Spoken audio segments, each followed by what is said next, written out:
Hey guys, what's up and welcome back. This is Force of Force StarCraft 2 Strategy, your #1 location for step-by-step strategy and tutorial videos.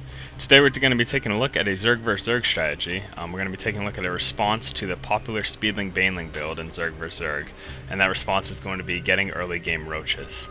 Basically what the strategy is going to consist of is getting Roaches to stop a initial Speedling and Baneling bust into your base. Now I know obviously as a Zerg you're not going to be walling off the front of your base anytime soon. That's really not a possibility.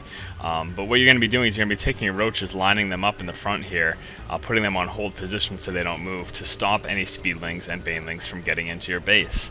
Now after you stop that initial push with your Roaches, you're then going to mass up Roaches a little bit and then move out to your opponent's base.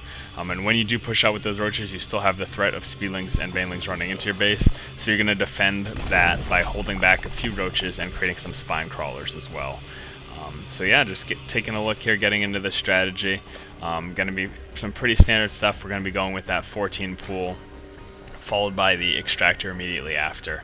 And then just moving out from there. Now we are sending out our scout right now to check on our opponent Zerg's base. We want to see if he's going to be going for a 10 pool or maybe even possibly is going for a 6 pool, and if that were the case we would be seeing some Zerglings en route right now.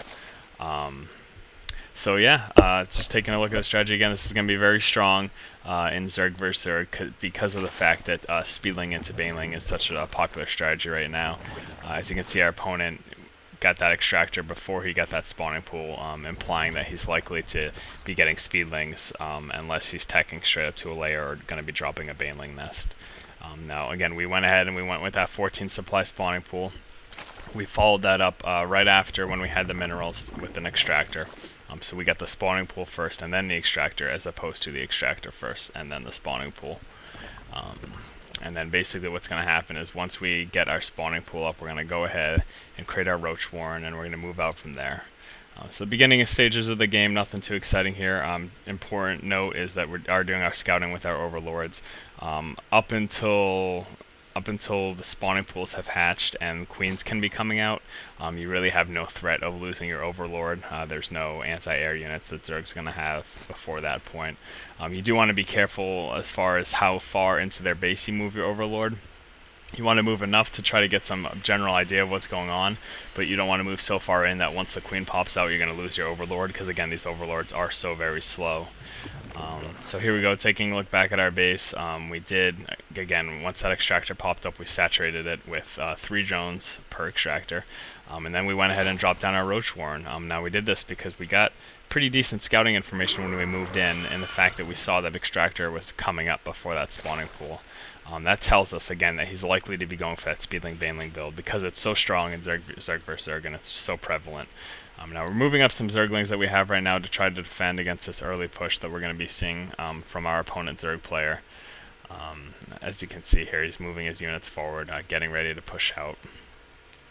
So we have this handful of Zerglings, which isn't quite enough to fend it off, but our Roach Warren did just pop up, so what we're going to be doing is we're going to be pumping out some Roaches, and as you can see here, the Baneling nest is finally coming down for our Zerg opponent. Now, he's pushing forward to test the waters, basically, to see what we have.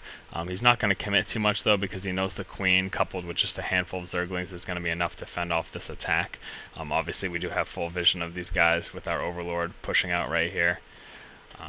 And we're going to also see that these Zerglings here are in the middle. Now, we still have not seen the Baneling's nest actually go down, but again, this is kind of just like a reasonable assumption that we are making because it's such a popular strategy. And then again, also I'm going to say it, I think this is about the 3rd or 4th time, sorry if I get redundant, but when you move in and you see that extractor that was coming up before the spawning pool, that kind of tells you that they're either, again, going to be getting Banelings or Speedlings or a layer. And with a threat of Banelings, this is going to be a good response by getting these Roaches here. And you're going to see exactly what I was talking about here. Now, taking a look, our opponent is morphing these Speedlings here into some Banelings. He's going to be pushing forward with them, but as you can see, they just do so very little damage versus the Roaches. And with these Roaches sitting on this ledge right here in hold position, those Speedlings are completely useless. They're not going to be able to break through. They're not going to do enough damage to the Roaches to bust through either, especially with the ones behind, picking them off. So they're kind of forced to retreat at that point. Now, our opponent's response to this is to tech up to a layer. I would guess, if anything, that what he plans on doing is going for a Spire at this point. But what we're going to do is we're going to push out before he has the chance to utilize any of that layer tech. So we're just massing up a few more roaches at this point, just trying to get a decent handful of an army. Now the threat remains that if we move out of our base, we're going to have to contend with these speedlings, not so much engaging these roaches, because that's not the best idea for this group of speedlings, but we have to contend with the fact that they're likely to be running into our base. So how we're going to respond to this is we're going to be putting up a few spine crawlers, just some static defenses, and then also we're going to be having some roaches stay behind. It's a good idea to have 1 or 2 roaches stay behind.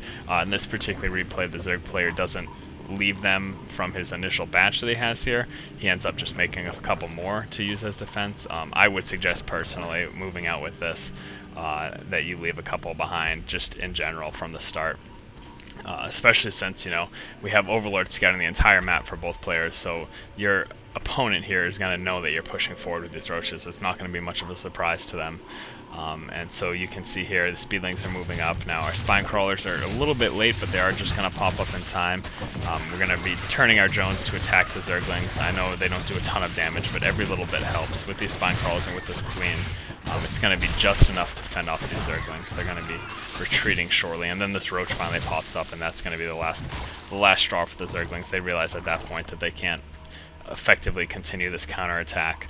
But as you can see in our base, our attack has been very successful. We just managed to take out their lair, and now they're sitting still with basically nothing. As you can see, he was trying to tech up for that spire, and unfortunately that was a mistake on his part because our attack with the roaches was too much for him to handle. So that was basically it. So we're going to go do another quick overview here of what the strategy looks like. Again, this is very popular, and this is a strategy that can be effective in Zerg vs Zerg because of the fact that many matches in Zerg vs Zerg end up in that speedling Baneling position. So in going for these roaches, you're going to be able to stop those speedlings and Banelings from running into your base and then push out once you amass the force. Now taking a look at the build order here, we did go ahead with that 14 spawning pool, followed by the extractor, and then after that, after our spawning pool created, we went ahead and made our Roach Warren. Got a couple Zerglings for early game defense, just in case they tried to push in and test the waters at all. And then once we got those roaches, we created that little wall off, stopping that first wave of attacks with that wall off. We then massed up our forces a little bit, pushed out, and it was too much for them to handle. Again, just make sure you do leave a little bit of defense at home because they will counterattack you with the speedlings. There's no doubt about that. So again, guys, this has been for StarCraft 2 Strategy, your #1 location for step-by-step strategy and tutorial videos. If you guys like what you see here and you like what we do, please do subscribe to our channel. Keep watching and keep owning, guys.